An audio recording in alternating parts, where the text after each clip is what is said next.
सुजीको जाम coconut bread without oven आज म try गर्दैछु। हिट हो कि मिस हो, लेट्स फाइन्ड आउट। सुजी हल्का खस्रो हुने भएकोले मैले चाहिँ सुरुमा मिक्सरमा हालेर पिसे पिठो बनाउनको लागि। दाना खालके चिनी छ भने सुजीसँग सँगै मिक्स गर्दै पनि हुन्छ।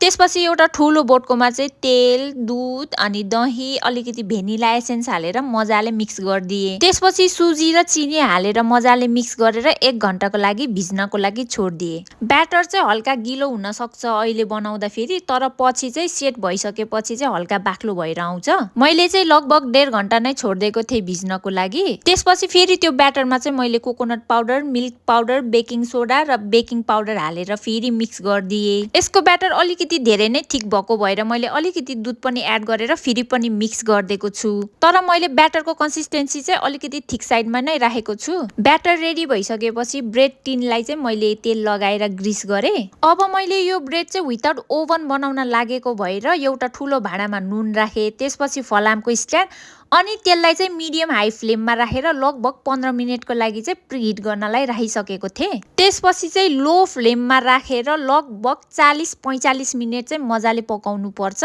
भाँडा कतिको ठुलो छ छैन भन्नेमा नि डिपेन्ड हुन्छ। त्यही भएर लास्टमा मैले चाहिँ टुथपिक चेक गरेको छु। मेरो टुथपिक चाहिँ एकदम क्लिन आएको भएर यो चाहिँ मजाले पाकिसकेको छ। मेरो ब्रेड चाहिँ एकदम राम्रो र एकदम सफ्ट बनेको थियो। अलिकति जामलाई चाहिँ माइक्रोवेभ गरेर मेल्ट गरेँ। त्यसपछि त्यही ब्रेड माथि चाहिँ मजाले जाम लगाइदिए अनि माथिबाट चाहिँ कोकोनटले छर्किदिए। ब्रेड चाहिँ यति मिठो बसाइराखेको थियो होइन, मिठो नभइ नि होला जस्तो गरेर। अब म नेक्स्ट भिडियोमा चाहिँ यसको टेस्ट गर्नेछु, त्यसैले मलाई फलो अनि लाइक गर्न चाहिँ नभुल्नु होला। यति नै थियो आजको भिडियो, यति भन्दै ओके बाई।